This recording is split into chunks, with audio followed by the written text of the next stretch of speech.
పెళ్ళైనా పండగైనా వేడుక ఏదైనా పట్టు చీరల ప్రత్యేక వేదిక వారాహి సిల్క్స్. నమస్తే అండి. జయానండి, నాతో పాటు డాక్టర్ కళ్యాణ్ చక్రవర్తి గారు కూడా ఉన్నారు. ఇదిగో డాక్టర్ గారితో మాట్లాడండి ఒకసారి. అమ్మా అంజలి, నమస్తే అమ్మా. నమస్తే డాక్టర్ గారు. ఎంతమ్మా మీ వయసు ఎంత, ఏ ఊరు మీది? నాకు 30 ఉంటుందండి. చెప్పమ్మా, ఏం చదువుకున్నారు? ఎంబీఏ చేశాను. Very good. Okay. ఎంబీఏ చేశారా? Very good. చెప్పండి అంజలి. చెప్పండి అంజలి, ఏంటి సమస్య? సార్, నా హస్బెండ్ ఎడిటింగ్ లో వర్క్ చేస్తారు సార్, టీవీ ఎడిటింగ్ లో. సూపర్. ఓకే. యాక్చువల్ గా కరోనా కాలంలో నేను అమ్మ వాళ్ళ దగ్గరికి వెళ్ళిపోయాను గుడివాడకి. ఆహా. ఇదివరకు ఇంట్లోనే చిన్న చిన్నగా టైలరింగ్ వర్క్ చేస్తుండేదాన్ని. ఇప్పుడు ఇక్కడ చిన్నగా నేను బిజినెస్ పెట్టడం జరిగింది, బొటిక్ లాంటిది. ఇక్కడ ఆదాయం పెరిగి మంచిగా భగవంతుడి దయ వల్ల నాకు ప్రమోషన్ లాంటి డెవలప్మెంట్ ఇచ్చి వచ్చింది. ఇక్కడ నెలకు 70,000 దాకా సంపాదిస్తున్నానండి. మా అమ్మ వాళ్ళందరూ ఇక్కడే ఉంటారు, ఆయన వాళ్ళందరూ ఇక్కడే ఉంటారండి. టైలరింగ్ ఇక్కడే ఉండి ఇక్కడే వర్క్ చేసుకున్నాను. బొటిక్ లాగా స్టార్ట్ చేశారు అంజలి? అవునండి. ఓకే అండి. ఓకే. ఇక్కడికి రండి, మనం ఇక్కడే ఉందాము, చాలా హ్యాపీగా ఉందాము, పిల్లలు ఉన్నారు, వాళ్ళ భవిష్యత్తును కూడా చూసుకుందామని చెప్తున్నాను. కానీ ఆయన వినట్లా. మీరు ఏమి ఎక్స్పెక్ట్ చేస్తున్నారు ఆయన వైపు నుంచి? అంటే అక్కడ ఆయనకు వచ్చిన ఆదాయము మామూలుగా ఇంటి ఖర్చులకి మెయింటెనెన్స్ గా సరిపోతుంది మేడం. ఇక్కడ నేను ఎలాగో దేవుడు డెవలప్ పెట్టాను కదా, ఇది కొంచెం డెవలప్ అయిపోయింది. ఇక్కడికి రమ్మంటున్నాను, అందరం కలిసి ఇక్కడే ఉందాము, ఇంకా మంచిగా గట్టిగా కాన్సన్ట్రేట్ చేస్తే ఇంకా ఎక్కువ పెరగచ్చు. ఆయన వర్షన్ ఎలా ఉంది? ఆయన ఏం చెప్తున్నారు? ఆయన ఇక్కడికే రమ్మంటున్నారు, హైదరాబాద్ వచ్చి అందరం ఇక్కడే కలుస్తున్నాం అంటున్నారు మేడం. అంటే అతనుకున్న ప్రొఫెషన్ బట్టి గుడివాడ వచ్చి చేయడానికి ఏమి ఉండదు కదమ్మా, టీవీ ఎడిటింగ్, సినిమా ఎడిటింగ్ అంటే. మీడియా అంతా హైదరాబాద్ కదా. నాకు ఒక ఆపర్చునిటీ వచ్చింది. ఇన్ని రోజులు ఏదో ఇంట్లో అలా చేసుకుంటూ 3-4 వేలు సంపాదించుకునేదాన్ని. భగవంతుడి దయ వల్ల ఒక ఆపర్చునిటీ వచ్చి కొంచెం పెద్దగా అయిపోయి దీన్ని డెవలప్మెంట్ చేస్తూ 70,000 వేలు సంపాదిస్తున్నాను నెలకి. అంజలి, నీకు ఆపర్చునిటీ రావటం, అతనికి బ్రతుకు తెరువు లేకుండా పోవటం ఒకటి కాదు కదమ్మా. కాదు సార్, 10 ఏళ్ల నుండి ఆయన చెప్పినట్టే విన్నాను నేను. 10 ఏళ్ళైంది మా పెళ్లి జరిగి. ఇప్పుడు పిల్లలు ఉన్నారు. ఇప్పుడు అమ్మాయిలకంటూ ఒక సెల్ఫ్ గా ఏది ఉండదా సార్? అమ్మ, ఇక్కడ అమ్మాయిలు అబ్బాయిలు కాదు, కుటుంబం గురించి మనం మాట్లాడుకుందాం. ఏదైనా నీకు, నీ భర్తకి, నీ కుటుంబానికి ఉపయోగపడే సబ్జెక్ట్ గురించి మాట్లాడుకుందాం.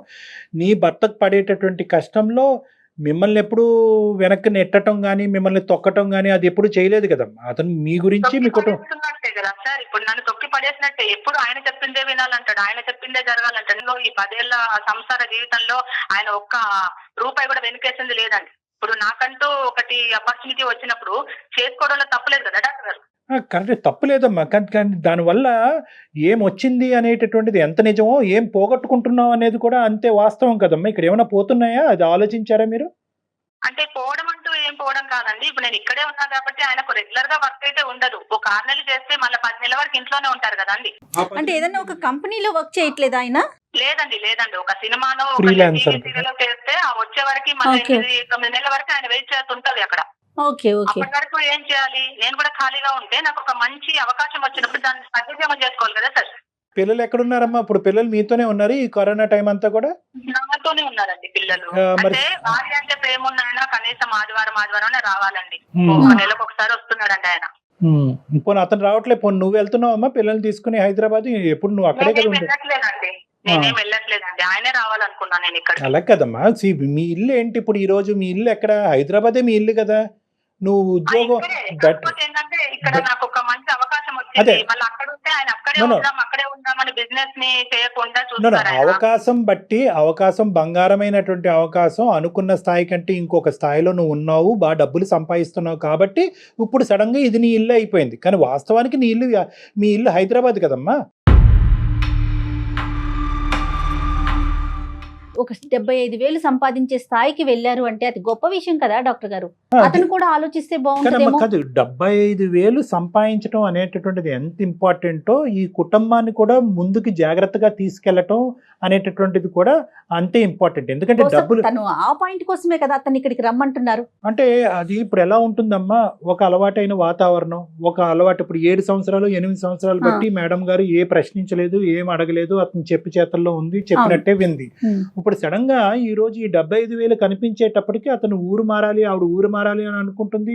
ఇప్పుడు ఆవిడ హక్కుల గురించి మాట్లాడుతుంది, నా కాళ్ళ మీద నేను నిలబడతానన్నది ఇవన్నీ వాస్తవమే. ఒకప్పుడు ఇవి 75,000 కాకుండా అక్కడ ఏ వ్యాపారం లేనటువంటి పరిస్థితి వస్తే కనుక షారా మామూలే కదా, వెనకెళ్ళి అవును. భర్తతోనే ఉంది. అప్పుడు బాగానే ఉండేది. అంటే రోజు రోజుకి డెవలప్మెంట్ ని కోరుకోవటంలో తప్పేముంటుంది? అంటే నేను అంజలి వైపు మాట్లాడుతున్నానని కాదు, అది జనరల్ గా అలా కాదు అనిపిస్తోంది జయ గారు, డాక్టర్ గారు. డెవలప్మెంట్ అనేటటువంటిది ఒక మనిషి బట్టి ఉండదు, కుటుంబం బట్టి ఉంటుంది. కుటుంబం అంతా డెవలప్ అవ్వాలి. ఈ రోజు ఏంటంటే కనుక అతనికి కూడా ఇక్కడికి వచ్చి అతనికి కూడా ఒక అవకాశం, ఒక వ్యాపారం ఉండి, పిల్లలకు కూడా మంచి స్కూలు, మంచి అట్మాస్ఫియర్ ఉండి, అత్తమామల యొక్క ప్రమేయం లేకుండా ఒక ఇండివిజువల్ గా హ్యాపీగా ఉండే కుటుంబం ఉంటుంది అనే నమ్మకం అతనికి ఉంటే కనుక ఎస్, ఆవిడ ఇక్కడ కాదు ఆఫ్రికా వెళ్ళైనా ఉండొచ్చు. ఏం అంజలి, ఈ నమ్మకాన్ని మీరు కల్పించగలుగుతారా? కల్పిస్తాను మేడం. ఇప్పుడు ఈ 10 ఏళ్లలో అదే డబ్బు లేక 10 ఏళ్ళు ఆయన చేతి కింద నేను ఎంత నలిగిపోయి ఉంటాను మరి నేను. ఒక తల దించుకొని నాకంటూ ఒక ఇండిపెండెన్స్ లేక, నాకంటూ ఒక సంపాదన లేక, నాకంటూ ఒక విలువైన పరిస్థితులు లేక ఆయన చేతుల్లో నేను ఎంత నలిగిపోయి ఉంటాను. ఆధారలేస్తారు పైగా నేను మగాన్ని అనుకుంటూ. కనీసం మనకి అవకాశం వచ్చినప్పుడు దాన్ని యూజ్ చేసుకోవాలి కదా మేడం. నాకున్న దాన్ని మాత్రం నేను ఎట్టి పరిస్థితులు యూజ్ చేసుకుంటాను మేడం. అక్కడికి వెళ్ళి అయితే సమస్య అయితే లేదు మేడం. మీ ఊరు మీ వాళ్ళతో ఉండటం అతనికి ఏమైనా ఇష్టం లేదంటారా? ఇప్పుడు మా వాళ్ళతోటి, అమ్మ వాళ్ళతోటి, నా రిలేటివ్స్ తోటి ఆయనకి ఇష్టం లేకపోతే ఒక అత్తింట్లో పక్కన ఉందాము. ఆయనకంతా ఆ విషయం ఆయనతో మెన్షన్ చేశారా? ఆయనతో మాట్లాడారా? చేశాను మేడం. అతనితో మాట్లాడాలేమో మనం. అతను ఏమంటారు? అది కూడా వద్దంటారు మేడం. ఆయన ఉన్నా లేకుండా ఇక్కడే ఉందాం, హైదరాబాద్ లోనే ఉందాం. మేము ఇన్ని రోజులు ఈ 10 ఏళ్లలో ₹1 వెనక వచ్చింది కూడా ఏం లేదు మేడం. అదేలేండి. సంపాదించి పెట్టారంటే అది లేదు. ఆయన ఏ ఊరండి అసలు ప్రాపరు? హైదరాబాద్ మేడం. ఆహా, ఇక్కడే పుట్టి పెరిగిన మనిషి. నీకు హైదరాబాద్ నచ్చదమ్మా? హైదరాబాద్ నచ్చకపోవడం కాదు సార్, నాకంటూ ఒక ఆడపిల్లగా ఒక ఎదుగుదల ఉన్నప్పుడు దాన్ని మనం ఎందుకు ఇక్కడే అంటే నాకు తెలిసినంత వరకు ఇక్కడే అవకాశాలు ఎక్కువ కదమ్మా, నీకు అక్కడ అవకాశం దొరకటం. ఇప్పుడు హైదరాబాద్ లో ఉన్నంత మాత్రం ఇక్కడ రావాలని లేదు కదా. ఒక అవకాశం వచ్చింది, దాన్ని యూజ్ చేసుకున్నా. ఇప్పుడు కాదు అంజలి, అంజలి, మీ అవకాశం దేనికి? మీ కుటుంబానికి సంబంధించే కదా, మీరు, మీ భర్త, మీ పిల్లలు, అవునా? కుటుంబానికి సంబంధించి కదా? వచ్చింది. ఒక్క నిమిషం, కొంచెం కూల్ గా వినండి అమ్మా. అంజలి, కుటుంబానికి కదా మీరు, ఇప్పుడు మీరు సంపాదించినా, మీ హస్బెండ్ సంపాదించినా, టోటల్ గా మీ కుటుంబానికి. ఈ అవకాశాన్ని ఇక్కడ హైదరాబాద్ లో వెతుక్కునే ప్రయత్నం మీ వైపు నుంచి చేయండి ఒక్కసారి. ఇక్కడ కూడా బోల్డ్ అవకాశాలు. అంటే అతను చేయనిచ్చాడమ్మా, ఎంతకాలం నీ కాలం మీద నిలబడటానికి ప్రోత్సహించాడు. ఎంకరేజ్మెంట్ అయితే దీనిలో అయితే ఏం లేదు సార్ నాకు తెలిసి. అంటే మంచిగా చూసుకోవడము, మంచిగా ఉండడం అది వేరు. ఈ విషయంలో ఒక ఆడపిల్ల జాబ్ చేస్తే, బిజినెస్ చేస్తే ఇట్లా అనేది, కనీసం భోజనం పెట్టుకుంటే సొంతంగా వచ్చి ఆయన భోజనం కూడా పెట్టుకోరు, నేనే పెట్టాలని చూస్తారు. నువ్వు వడ్డించుకుంటే తప్పేంటి? ఇక్కడ హ్యాపీగా లేకపోవడం అన్నది కూడా అగ్గికి అర్థం చేస్తుంది. భార్య అన్నాక ఇంట్లో ఎన్నో పనులు చేసి అలసిపోతూ ఉంటది. వచ్చాక అన్నం వడ్డించుకోవడానికి కూడా ఆయనకు ఇదిగా ఉంటది. అన్నం కూడా వడ్డించుకోరు, నేను మళ్ళీ వచ్చి వడ్డించి పెట్టాలి. ఈ రోజు మీరు ₹1 మీ చేతిలోకి వచ్చేసరికి దాని నుంచి బయటకు వచ్చేయాలంటే అది కష్టం కదా, మనస్తత్వం అయితే మారదు కదా అంజలి? కరెక్టే మేడం. ఇప్పుడు ఆయనకు నెలకి ఇంత అమౌంట్ వస్తుంది అంటే నేను కూడా ఇట్లా ఆర్గ్యూ చేసి నేను కూడా అనకపోయేదాన్ని. ఎందుకంటే ఆయనకు కూడా ఆదాయం ఏం లేదు. ఒక 10 నెలలు ఒక మూవీయో, ఒక టీవీ సీరియల్ చేసి ఎడిటింగ్ చేసుకున్న తర్వాత మాది 10 నెలల వరకు గ్యాప్ ఉంటుంది కదా మేడం ఆయనకి. ఫైనాన్షియల్ ఆస్పెక్ట్ లో, ఉమెన్ ఎంపవర్మెంట్ కి సంబంధించిన అంశంలో నీ కాళ్ళ మీద నువ్వు నిలబడి ఒక ఉద్యోగం చేసుకోవటంలో, ఒక పోస్ట్ గ్రాడ్యుయేషన్ చేసినటువంటి ఒక వ్యక్తిగా నువ్వు ఇంతకాలం ఖాళీగా ఉండి ఇప్పుడు నీ ద్వారాలు తెరుచుకున్నాయి కాబట్టి నువ్వు ఒక కొత్త ప్రపంచాన్ని చూడాలి అని అనుకోవటంలో మాకెవ్వరికి కూడా ఎటువంటి సంకోచం లేదమ్మా. కానీ మాకేంటంటే ఇన్ని రోజులు బట్టి అతని మీద నేను డిపెండ్ అయ్యాను, అతను నా మీద డిపెండ్ అయ్యాడు, అతను నా మీద డిపెండ్ అయ్యాడు అనే మాట ఎప్పుడైనా కూడా నువ్వు బయటకు మాట్లాడావా? ఏమండి, నేను పోస్ట్ గ్రాడ్యుయేటు, నేను ఉద్యోగం చేసుకుంటాను, నాకు ఈ అవకాశం ఉంటే కనుక అది నేను తీసుకోవటానికి నేను రెడీగా ఉంటాను, నన్ను ప్రోత్సహించండి అని చెప్పి మనసులో ఉండే భావాన్ని మీరు ఎప్పుడైనా చెప్పారా? ఒకప్పుడు అలా చెప్పేటటువంటి ప్రయత్నం చేస్తే అతను తొక్కేసేడా మిమ్మల్ని? ఏం జరిగింది ఇక్కడ? కాదు సార్, ఇప్పుడు నేను మామూలుగా ఒక ఉద్యోగం రావాలి, ఒక చేయాలి అనుకోకుండా ఇంట్లోనే నేను చిన్నగా టైలరింగ్ చేస్తూ ఉండేదాన్ని. అప్పుడు నాకు 3-4 వేల అంతవరకు వచ్చేది. ఇప్పుడు భగవంతుడి దయ వల్ల కొంచెం ఎక్కువ వస్తుంది. ఇంకా కాన్సన్ట్రేట్ చేస్తే, ఇంకా పిల్లలు అందరం ఒక దగ్గర కలిసి కాన్సన్ట్రేట్ చేసి ఇక్కడే ఉంటే గనక ఇంకా 3-4 లక్షల వరకు వస్తుంది సార్. కదమ్మా, ఇక్కడ హైదరాబాద్ లో ఉండి మీ హస్బెండ్ యొక్క ప్రోత్సాహకరమైన వాతావరణంలో నువ్వు చేయటానికి ఏమైంది ఇంతకాలం? Why couldn't you grow here? నేను ఇక్కడేదో చిన్నగా దొరికింది, నాకు చిన్నగా పెట్టేసుకున్నాను. ఇక్కడ ఎక్స్ప్లోర్ చేయలేదు, అక్కడ ఎక్స్ప్లోర్ చేసింది. అక్కడ కస్టమర్లు పెరిగిపోయారు తనకి. అక్కడ కాంపిటీషన్ కూడా ఉండదు బహుశా నీకు. ఇక్కడ పెరిగిపోయాను. బిజినెస్ అనేది హైదరాబాద్ లో ఎంత కాంపిటీషన్ ఉంటుంది మీకు తెలియదా మేడం? అవును అవునవును. ఒక్క విషయం అనే కాదు మేడం, ఎప్పుడు తను చెప్పేదే జరగాలంటాడు. మరి మాట్లాడొచ్చు ఆయనతో ఒకసారి ఏమన్నా మనం? మాట్లాడచ్చు. ఓకే, నేను లైన్ లో తీసుకుంటాను. ఒకసారి విషయం చెప్పి లైన్ లోకి తీసుకోండి. ఇక్కడ ఒకటి క్లియర్ గా అర్థం అవుతుంది కదా జయ గారు, ఇక్కడ ఏంటంటే ఆ అమ్మాయి ఇక్కడ కేవలం తన కాళ్ళ మీద తను నిలబెట్టడం గురించి మాట్లాడట్లేదు. అతని యొక్క ఆధిపత్యం, అతని యొక్క అధికార చలామణి, ఇలాంటి వాటి గురించి కూడా ఆవిడ అవన్నీ మాట్లాడుతుంది. తను ఇప్పుడు రేస్ అంతే చేస్తుంది. కదా. ఇప్పుడు ఎన్ని రోజులు ఆయనకి ప్లేట్లో అన్నం పెట్టి ఈ రోజు పెడితే అయితే తప్ప తినని వ్యక్తికి ఈ రోజు ఒక అవకాశం కనిపించగానే అరే మనం కూడా ఇలా బతకచ్చు అనమాట, మనకు కూడా ఈ అవకాశం ఉంటది అనమాట. ఏం పేరు అన్నది అతని పేరు? అంజలి అండి. హలో, డాక్టర్ గారు మాట్లాడుతున్నారు, మాట్లాడండి. నమస్తే అండి, చెప్పండి, ఎవరండి? మేము అందమైన నమస్తే జీవితం అండి, ప్రోగ్రామ్ చెప్పండి. నుంచి మాట్లాడుతున్నామండి. నేను జయ అండ్ డాక్టర్ కళ్యాణ్ చక్రవర్తి గారు కూడా నాతో పాటు ఉన్నారు. మేడం నమస్కారం మేడం, చెప్పండి మేడం. నమస్తే అండి. నమస్తే. ఎక్కడండి, ఏం సినిమాలు చేస్తున్నారు? పెద్ద పెద్ద ప్రాజెక్టులు చేశారంట మీరు, మీ వైఫ్ చెప్తా ఉన్నారు. మేడం ప్రాజెక్టులు ఇప్పుడిప్పుడే వస్తున్నాయండి. Okay okay. అంటే తను మీకు ఏం చెప్పిందో ఏమో తెలియదండి నాకైతే. అదే అదే అదే మీ ఇద్దరి మధ్య నడుస్తున్న ఇష్యూ ఏనండి. అదే మీకు తెలిసిన విషయమే, కొత్త విషయం అయితే ఏం కాదు. సేమ్ మీ ఇద్దరి మధ్య ఏదైతే ఇష్యూ రన్ అవుతుందో దాని గురించే మాట్లాడుతున్నారు ఆవిడ.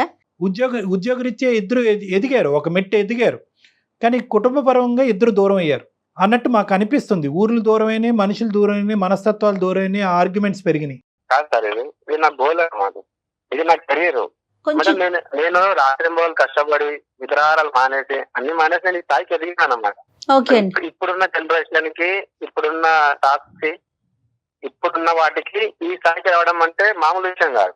ఒక టీవీ ఎడిటింగ్ నుంచి సినిమా ఎడిటింగ్ వరకు రావడం అని అంటే మామూలు విషయం కాదు.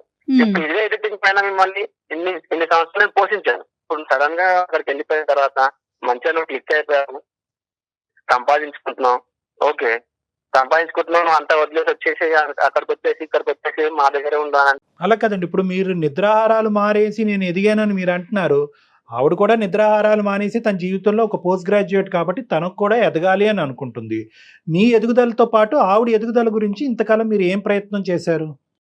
సార్ నేను తన ఎదుగుదలని నేను స్టాప్ చేయగలుగుతాను సార్. తను ఎదగమని చెప్పండి, తనకు ఫ్యూచర్ ఉంది, తన ఫ్యూచర్ తను చూసుకోమని చెప్పండి, పిల్లల ఫ్యూచర్ చూడమని చెప్పండి. నాకు ఒక్క రూపాయి ఇవ్వనక్కర్లేదు నా. ఒక్క నిమిషం కార్తీక్, ఇంతకాలం జరిగినటువంటి ఎదుగుదల ఎందుకు ఈ కోవిడ్ టైంలో, ఇంత క్లిష్టమైనటువంటి కాలంలో మీకు దూరంగా ఉన్న తర్వాతే ఎదుగుదల అనేది ప్రారంభమైంది ఆవిడకి? అంటే ఆవిడ ఒక స్వేచ్ఛాయుతమైన వాతావరణంలోకి వెళ్ళి ఆలోచించి ఫ్రీగా ఉండటం వల్లే ఆవిడ ఎదుగుదల స్టార్ట్ అయింది కదా. అంటే ఇక్కడ ఏదో లేనిది అక్కడ ఉందనే కదా అర్థం. ఇక్కడ నేను తన ఫ్రీడమ్ నేను లాక్కోలేదు సార్. మీ ఫ్రీడమ్ లాక్కొని ఉంటే కనుక ఇక్కడ తను కూడా చేసేది కాదు కదా. మీరు ఇచ్చారు, ఫ్రీడమ్ ఇచ్చారు, అవకాశం ఇచ్చారు, అవసరం ఉంటే కనుక ఆర్థికంగా సహాయపడటానికి కూడా మీరు రెడీ అయ్యారా? అవును సార్, నేను తనను ఆదుకోవడానికి రెడీ ఉన్నాను. ఎందుకంటే కుటుంబం పరంగా అయితే నేను అన్నిటికీ ఓకే అనే ఉన్నాను. అంటే ఆవిడ వర్షన్ ఎలా ఉందంటే, ఒక ప్రాజెక్ట్ అయిపోయిన తర్వాత చాలా గ్యాప్ వస్తుంది ఇంకొక ప్రాజెక్ట్ రావటానికి, ఇంకెప్పటికీ ఇవే బతుకులా, నాకంటూ ఒక అవకాశం వచ్చింది కదా అనేది ఆవిడ అంజలి వర్షన్ అండి. ఎప్పుడు ఒకేలా ఉండదు కదనమాట. ఇప్పుడు ఎంతో మంది పెద్ద పెద్ద ఎడిటర్లు అందరూ అలా భక్తులు ఉండి అలా చేస్తూ వచ్చిన వాళ్ళు అందరు, ఇలా కష్టపడుతూ వచ్చిన వాళ్ళు అందరు, ఎవరు కూడా ఒకేసారి ఒకే పై స్థాయికి ఎదగలేదు ఎవరు కూడా. కరెక్టేనండి, మీరు చెప్పే వర్షను కరెక్టే అనిపిస్తోంది. కానీ పిల్లలు కూడా పెరుగుతున్నారు కదా, బాధ్యతలు కూడా పెరుగుతూ ఉన్నాయి కదా. ఒక సింపుల్ లాజిక్ కార్తీక్, ఇప్పుడున్న పరిస్థితుల్లో చాలా మంది భార్యాభర్తలు గవర్నమెంట్ ఉద్యోగాలు అవనివ్వండి, ఇంకో ఉద్యోగాలు అవనివ్వండి, ఒకరు ఒక చోట ఇంకొకరు ఒక చోట పని చేసుకుంటూ ఉంటారు. అవకాశం వచ్చినప్పుడల్లా కలవటానికి ట్రై చేస్తూ ఉంటారు. సో మీది సింపుల్ గా చూడాలి అంటే కనుక మీది కూడా అదే పరిస్థితి. సో ఇలాగే కంటిన్యూ అవ్వచ్చు. ఆవిడ అక్కడ బిజినెస్ చేసుకోవచ్చు, ఆవిడకు అవకాశం ఉన్నప్పుడు ఇక్కడికి రావచ్చు, మీకు అవకాశం ఉన్నప్పుడు అక్కడికి రావచ్చు, సింపుల్గా చూడాలని. కానీ ఇక్కడ ఏంటంటే ఇక్కడ ఎక్కడో మీ ఇద్దరి మధ్యన ఒక ఈగో అడ్డం వస్తుందేమో అని అనిపిస్తుంది. ఆవిడున్న చోటకి నేను వెళ్ళను, మీరున్న చోటకి నేను రాను అన్నట్టు వ్యవహారం నడుస్తుంది. దీనికి కారణం ఏంటి? మీరు ఎందుకు ఇన్ని రోజులు బట్టి అవాయిడ్ చేశారు? మీరు కలవటానికి ఎందుకు ప్రయత్నం చేయట్లేదు కార్తీక్? కనీసము ప్రతి ఆదివారం రావాలి సార్ ఇంటికి. కనీసం 3 వారాలు 4 వారాలు నెలకొకసారి వస్తున్నాడు సార్. సంసారం కావాలనుకుంటే రమ్మనండి సార్. మాటలు లేవు. అయ్యో అలా మాట్లాడకమ్మా అంజలి, అలా మాట్లాడకు, తప్పు. అవకాశం ఉండుండొచ్చు. పెట్టేస్తున్నారండి, ఇంత మంచి ఆదాయం వదిలేసుకొని ఎట్లా సార్ రమ్మంటారు? ఇక్కడ ఉన్నప్పుడు ఆయన కూడా సపోర్ట్ చేయాలి కదా. నేను ఎప్పుడు బాగుపడకూడదు, ఆయన ఒక్కడే బాగుపడాలి. ప్లాన్ చేస్తే కూడా నాకు అసలు విరుద్ధంగానే ఉంటారు ఆయన. నువ్వు ఓకేనమ్మా, నీకేమన్నా ఉండొచ్చు, ఏ ఆలోచన ఉండొచ్చు, కెరియర్ పరంగా నువ్వు 75,000 సంపాదించు, 75 లక్షలు సంపాదించుకో. పిల్లల్ని కూడా మాట్లాడించే అవకాశాన్ని కూడా ఎందుకు దూరం చేస్తున్నావు అమ్మా? మాట్లాడించలేదని తప్పుగా నన్ను అట్లా కన్వే చేయొద్దు. మాట్లాడించలేదు, ఎప్పుడు మాట్లాడించలేదు పిల్లలతో? ఆయన ఎప్పుడు వచ్చారని చెప్పండి? నెలకొకసారి 2 నెలలకొకసారి వస్తే మాట్లాడండి. ఎప్పుడు కాల్ చేసినా సరే, ఎప్పుడు కాల్ చేసినా సరే బిజీగా ఉన్నారు, ఎప్పుడు కాల్ చేసినా సరే పడుకున్నారు, ఏదో ఒకటి చెప్తున్నాం. మళ్ళీ మీ వాళ్ళు వాళ్ళు మాట్లాడినప్పుడు బాగానే మాట్లాడిస్తున్నాం వాళ్ళతో. నువ్వు టిఫిన్ బాక్స్ పట్టుకొని రోజు నువ్వు ఆఫీస్కి వెళ్ళి రోజు సాయంకాలం అట్లా వస్తున్నావా? నీకు కుదరకపోవడానికి ఏంటి ప్రాబ్లం ఏంటి చెప్పు? నా ప్రొఫెషన్ అలాంటిదే, కాబట్టి నేను ఇక్కడే ఉండి పని చేయాలి. నేను ఆఫీస్ లోనే పని చేయాలి. కరెక్టే, 10 నెలలు ఇంట్లోనే రెస్ట్ తీసుకొని ఉంటావు కదా, నీకు సమయం కుదరకపోవడానికి అంటున్నా. ఒక ప్రాజెక్ట్ వచ్చినప్పుడు ఇంకో ప్రాజెక్ట్ రావడానికి టైం పడుతుంది. అది 10 నెలలే అని నువ్వు చెప్పలేవు, 5 నెలలు అని చెప్పలేవు, 2 నెలలు చెప్పలేవు. ఒక ప్రాజెక్ట్ కంప్లీట్ అవ్వాలి, ఇంకో ప్రాజెక్ట్ రావచ్చు కదా. ఈ 10 నెలలు ఛాన్స్ ఉన్నప్పుడు నువ్వు ఇంటికి ఎందుకు రాకూడదు మరి?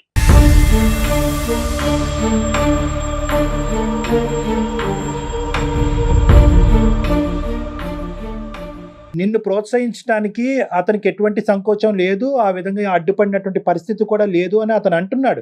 కానీ సంకోచం లేనప్పుడు ఇక్కడికి రావచ్చు కదా నువ్వు సడన్ గా ఈ నడిపేటటువంటి ఈ బస్సుని, ఈ పడవని సడన్ గా యూటర్న్ తిప్పి ఏదో ఊర్లోకి వెళ్ళి నువ్వు అక్కడ ఉద్యోగం చేసుకుంటూ ఇక్కడి నుంచి మళ్ళీ జీవితాన్ని ప్రారంభించడం అనేటటువంటిది అది లేదమ్మా. నీకు అవకాశం వచ్చింది కాబట్టి నువ్వు అక్కడికి వెళ్ళి ఉన్నావు. దీని గురించి అక్కడికి వెళ్ళి ఉందామని ఒక ప్లానింగ్ కానీ, అక్కడ నేను ఒక బిజినెస్ మొదలు పెడతానని ఒక ఆలోచన కానీ, ఒకప్పుడు అక్కడ బిజినెస్ సక్సెస్ అవుతే కనుక మీరు కూడా నాతో పాటు వచ్చి ఉండాలి అనే ఆలోచన ముందుగా జరిగిందా? నువ్వు సెటిల్ అయ్యాక ఆలోచన మొదలైందా? నేను ఏదైనా ప్లాన్ చేస్తే కూడా ఆయన క్వైట్ ఆపోజిట్ గా ఉంటారండి. ఏదైనా ప్లాన్ చేసి చెప్తే కూడా సో ఫైనల్ గా అన్ని జరిగిపోయాక నువ్వు సర్ప్రైజ్ చేయాలని అనుకున్నావమ్మా? Surprise gift ఇవ్వాలనుకున్నావా? అతను ఒప్పుకుంటాడా? అతనికి ఉండేటటువంటి సైకాలజీ, అతని మెంటాలిటీ, అతను చేసే ఉద్యోగం బట్టి ఏమంటే ఆయనకు తెలుసు నేను టైలరింగ్ చేస్తున్నా, ఇళ్లలో చేస్తున్నాను. ఆయన అక్కడ ఉన్నప్పుడు చేస్తున్నప్పుడు ఆయనకు తెలుసు కదా, కొంచెం డెవలప్ అవుతుందని కూడా ఆయనకు నమ్మకం ఉంది, తెలుసు. ఎన్ని సంవత్సరాల నుంచి ఎందుకు మాట్లాడలేదు మరి? కాదు కార్తీక్ గారు, ఎందుకు ఎత్తలేదు డాక్టర్ గారు? ఈ సంవత్సరం నుంచి ఎందుకు చెప్పలేదు? అంటే ఇప్పుడు వెళ్ళి అక్కడికి వెళ్ళి అక్కడ ఫిక్స్ అయింది కాబట్టి, అక్కడ సంపాదిస్తుంది కాబట్టి ఇదంతా రెట్రోస్పెక్టివ్ గా జరిగింది. ఎందుకు నన్ను అడగలేదు, ప్రశ్నించలేదు నన్ను? అంటే ఇప్పుడు అవసరానికి డాక్టర్ గారు, ఇప్పుడు అవసరానికి తను ఉన్నదన్నమాట. ఇక్కడ ఏంటంటే ఇది ఒక ప్లాన్ ప్రకారం జరగలేదు కార్తీక్. తను సడన్ గా అక్కడికి వెళ్ళాక తన వాల్యూ ఏంటి, తన యొక్క తెలివితేటలు ఏంటి, తన యొక్క స్కిల్స్ ఏంటి అనేటటువంటిది బయటపడటం, అది తన ప్రాక్టీస్ లో పెట్టడం, అది సక్సెస్ఫుల్ అవటం. కాబట్టి కుటుంబం అంతా ఇక్కడ షిఫ్ట్ అవ్వాలి అని అనుకోవటం ఆ అమ్మాయి యొక్క ఆలోచన శైలి అది కరెక్ట్ కాదు. ఈ మనిషికి చెప్తే కనుక ఏది చేయలేము. ఈ మనిషి యొక్క పర్మిషన్ తీసుకుంటే కనుక ఎక్కడ గొంగలు అక్కడే ఉంటది. కాబట్టి ఒక నిర్ణయం తీసుకుని ఒక ప్లాన్ ఇంప్లిమెంట్ చేసిన తర్వాత అప్పుడు ఇతనికి బొట్టు పెట్టి పిలుద్దాం అన్నట్టుగా ఆ అమ్మాయి అనుకుంది. అది వర్కౌట్ అవ్వలేదు ఇక్కడ. అందుగురించి ఈ రోజు అమ్మాయి అంత గట్టిగా మాట్లాడుతుంది, నేను సక్సెస్ అయిపోయాను, నేను సెటిల్ అయిపోయాను కాబట్టి నువ్వు రా అంటుంది. అలా వర్కౌట్ అవ్వదు ఇక్కడ అంజలి. నువ్వు ఇది జాగ్రత్తగా ఆలోచించుకోవాలి. ఈ 10 ఏళ్ళు ఆయన చెప్పినట్టే నేను విన్నాను సార్. నువ్వు చెప్పినట్టు అతను వినలేదా? నేను చెప్పినట్టు ఆయన చెప్పినట్టు నేను విన్నాను సార్. భార్యగా నేను అన్ని చేశాను. ఆయన నాకు 2 పిల్లలు ఉన్నారు, వాళ్ళ భవిష్యత్తును కూడా నేను చూసుకోవాలి అమ్మ. నీ కదా. బాధను అర్థం చేసుకున్నావు, నీ ఫ్యూచర్ గురించి ఆలోచిస్తున్నాం కాబట్టే మేము మాట్లాడేటటువంటి మాటలో కొద్ది కఠినంగా అనిపించిన బ్యాలెన్స్ అన్నది ఉంది. కెరియర్ అనేటటువంటిది ఎంత ఇంపార్టెంటో, నీ స్కిల్, టాలెంట్, సమాజంలో నీకు ఒక పేరు ప్రఖ్యాత, నీకంటూ నీ కాళ్ళ మీద నిలబడటం అనేది ఇంపార్టెంటో, నీ భర్త యొక్క ఆలోచన, ఈ కుటుంబాన్ని కాపాడవలసినటువంటి బాధ్యత కూడా నీ భుజస్కంధాల మీద ఉందమ్మా. నేనేమంటానంటే, ఏది ఇల్లు అంటే కనుక మీ హైదరాబాద్లో మీరు ఇప్పటి వరకు కాపురం చేసిన 6-7 సంవత్సరాల పాటు 10 సంవత్సరాల పాటు కాపురం చేసింది మీ ఇల్లు. సో ఎవరింటికి వెళ్ళాలి? ఇప్పుడు మీరు కెరియర్ పరంగా సృష్టించుకునే ఈ కొత్త ఇంటికి అతను రావాల్సిన అవసరం లేదు కదా. మీరు హాలిడేకి వెళ్ళారు, హాలిడేకి వెళ్ళి బిజినెస్ పెట్టారు, బిజినెస్ సక్సెస్ అయ్యింది కాబట్టి ఇది నా ఇల్లు, నువ్వు నా దగ్గర రా అంటే ఎలా అవుతుందమ్మా? How does this work? నాకు ఈ కాన్సెప్ట్ అర్థం కావట్లేదు అంజలి. నిజంగా నువ్వు సక్సెస్ అయ్యావు, నీకంటూ ఒక పేరు ప్రఖ్యాత వచ్చిందనే ఆనందం నాకు ఎంత ఉందో, నేను ఇక్కడ ఉన్నాను కాబట్టి నువ్వు రా అని నీ భర్తని పిలుచుకుని రావటము అనేటటువంటిది కరెక్ట్ లేదు. అతనికి కూడా అభిమానంగా ప్రేమ ఉండాలి కదండి. ఇప్పుడు ఇన్ని రోజులు ఆయన చెప్పినట్టు విన్నాను, ఒక అవకాశం వచ్చినప్పుడు ఇక్కడ మనకేదో తగిలింది, అదృష్టం తగిలినట్టు తగిలింది. ఇక్కడ ఉన్నప్పుడు ఆయన కూడా సపోర్ట్ చేస్తూ సరే ఉందాంలే అని అంటే తప్పేముందండి. నన్ను సపోర్ట్ చేస్తూ నేను అందంగా ఉంటాను కదా. నో ఒక్క నిమిషం అమ్మా అంజలి, ఒక్క నిమిషం మా మాట వినండి. అంజలి, కార్తిక్ యొక్క గ్రోత్ సంతోషిస్తున్నావా లేదా నువ్వు? అతను ఇప్పుడు టీవీ ఎడిటింగ్ నుంచి సినిమా ఎడిటింగ్ వరకు వెళ్ళాడు. నువ్వు ఒక్క మాటలో చెప్పమ్మా నా ప్రశ్నకి సమాధానం. ఏ భార్య అయినా భర్త ఎదుగుదలకు సంతోషం. Okay, 1 minute. Karthik, okay Karthik, Karthik, నీ భార్య ఇలా తన కాళ్ళ మీద తను నిలబడి ఈ డబ్బులు సంపాదించడం అనేది, తనకంటూ ఒక పేరు సంపాదించడం అనేది మీరు ఆనందిస్తున్నారా లేదా? ఆలోచిస్తున్నా సార్ నేను. Right right right. ఇప్పుడు అమెరికాలో భర్త వర్క్ చేసి ఇండియాలో భార్య చేసిన దాఖలాలు లేవా మనకు? ఉన్నాయిలే, ఉన్నాయి కానీ ప్రతి దాని వెనకతల ఉన్నాయి కానీ ప్రతి దాని వెనకట్ల ప్లానింగ్ ఉంటుంది, ప్రతి దానికి వెనకట్ల ప్లానింగ్ ఉంటుంది, ప్రతి దాని వెనకట్ల ఆలోచన ఉంటుంది, ప్రతి దాని వెనకట్ల అంగీకారం ఉంటుంది. మీకు ప్లానింగ్ లేదు, ఆలోచన లేదు, భార్యాభర్తల మధ్యన అంగీకారం లేదు. నేను ఇక్కడ ఎదుగుతున్నాను, నువ్వు రా అంటే ఎక్కడ వస్తాడమ్మా? ఆ ప్లానింగ్, అంగీకారము, ఆలోచన, అభిమానం కోసమే కదా అడుగుతుంది. అర్థం చేసుకోకపోతే ఎలా చేస్తారు? చేసుకోవాలి కదా భర్తగా. ఎప్పుడు అర్థం చేసుకుంటావు నన్ను? ఇంకా నీకు భార్య మీద ప్రేమ లేదు, అభిమానం లేదు, గౌరవం లేదు, పిల్లలంటే అసలు ప్రేమే లేదు. అంజలి గారు చెప్పండి ఒక్క చెప్పండి. నిమిషం అండి. కార్తీక్, మీ ఎదుగుదల మీకు ఎంత ఇంపార్టెంటో తన ఎదుగుదల తనకి కూడా అంతే ఇంపార్టెంట్ అండి. ఒక మనిషిగా చూడండి, మీ భార్యగా కాదు. మీరు మీ ఎదుగుదల, మీ కెరీర్ మీకు ఎంత ఇంపార్టెంటో ఆ అమ్మాయికి కూడా అంతే ఇంపార్టెంట్. అసలు మధ్య మార్గంగా మీ ఇద్దరు ఎందుకు ఆలోచించట్లేదు? ఆయన 2 నెలల్లో పిల్లల్ని చూడకుండా ఎలా ఉన్నారండి? ఫోన్లు చేయటం ఏంటి? పక్కనున్న ఊరు ఎంత దూరం అండి? అదేమంటే ఆవిడ మాట్లాడించలేదంటున్నారు. మీ వైపు మీరు చేసేవి మీరు చేసుకుంటూ వెళ్ళారు కార్తీక్ గారు. ఒకప్పుడు ఆవిడ ఇక్కడికి వస్తే కనుక అదే స్థాయి ఉద్యోగం, అదే శాలరీ సంపాదించేటటువంటి ప్లాట్ఫామ్ మీరు క్రియేట్ చేయగలరా అమ్మాయికి? మీరు హైదరాబాద్ రా అంటున్నారు. ఇప్పుడు ఉన్న పలంగా నాకు అక్కడ ఏమైనా దొరకపోతే ఉన్నదాన్ని వదిలేసుకొని ఎలా వస్తారు? ఏ పరిస్థితి లేక నీ చేతుల్లో నలిగిపోయాను.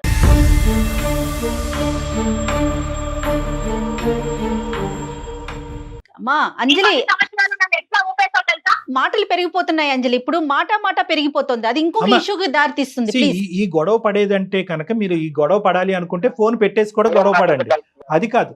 ఒక్క నిమిషం కార్తీక్, ఒక్క నిమిషం. ఆ అమ్మాయి ఎదుగుదలకి నీకేం అబ్జెక్షన్ లేదు, మీ సక్సెస్ కి ఆ అమ్మాయి ఏం అడ్డు కాదు. ఎవరు ఎక్కడుండాలో అక్కడే ఉండండి. ఎవరు విజిటింగ్ అంటే ఏంటంటే మీరు ఈ బ్యారియర్స్ అన్ని తీసేసేయండి. ఒకరు ఎదుగుదల ఒకరు కోరుకుని ఒకరినొకరు ప్రేమించుకునేటట్టయితే కనుక ప్రతి వీకెండ్ ఆ అమ్మాయి నీ దగ్గరికి కానీ నువ్వు ఆ అమ్మాయి దగ్గరికి కానీ వెళ్ళొచ్చు, నో ప్రాబ్లం. చక్కగా మీకు ప్రాజెక్ట్ అయిపోయినాక చాలా టైం ఉంటుంది. ఆ టైంలో మీరు వెళ్ళండి అక్కడికి. తనకు అవకాశం ఉన్నప్పుడు తను వస్తుంది పిల్లల్ని తీసుకొని. ఇద్దరు కలిసే ప్రయాణం చేయాలి. ప్రతిరోజు మొహం చూసుకోవాలని అవసరం లేదు. మీ కెరియర్ గ్రోత్ అనేటటువంటిది ఎంత ఇంపార్టెంటో మీ యొక్క ఇండివిజువల్ ఒకరు ఎదుగుదల, ఒకరు ఎదగాలి అనేటటువంటి కోరిక, భావం అనేటటువంటిది ఇండివిజువల్స్ మీ ఇద్దరిలో ఉండటం అనేది కూడా అంతే ఇంపార్టెంట్. ఒకరి నాశనాన్ని ఇంకొకరు కోరుకోకండి, అది కరెక్ట్ కాదు. మీరేంటంటే అవకాశం ఉన్నప్పుడు హైదరాబాద్ లో ఉండండి, అవకాశం లేనప్పుడు చేదోడు వాదాడుగా ఆ అమ్మాయి బిజినెస్ లో కూడా మీరు పాలు పంచుకోండి. అక్కడికి వెళ్ళండి, అక్కడికి వెళ్ళి మీ సలహాలు, మీ ఐడియాస్ ఇవ్వండి. ఆ బిజినెస్ ఎక్స్పాండ్ చేసేటటువంటి ప్రయత్నం చేయండి. ఆ అమ్మాయికి ఎప్పుడైనా బిజినెస్ డల్ అయ్యి బిజినెస్ లేనటువంటి పరిస్థితిలో ఉంటే కనుక ఇక్కడికి వచ్చి ఉంటుంది. ఇక్కడ హైదరాబాద్ లో ఒక బ్రాంచ్ ఓపెన్ చేస్తుంది ఆ అమ్మాయి.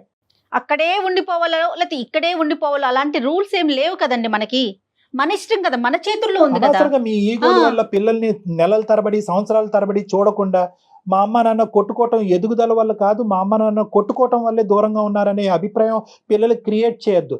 మీ ఇద్దరు ఎదుగుదల అనేటటువంటిది ఎంత ఇంపార్టెంటో పిల్లల ఆలోచన శైలి, వాళ్ళ మానసిక ఎదుగుదల అనేది కూడా అంతే ఇంపార్టెంట్. అవకాశం వచ్చినప్పుడు పరిగెట్టుకుని ఒకరు ఊరు ఇంకోళ్ళు వెళ్ళే ప్రయత్నం చేయండి, పిల్లలు సంతోషిస్తారు. సింపుల్ గా ఇదే మీ ప్రాబ్లం కి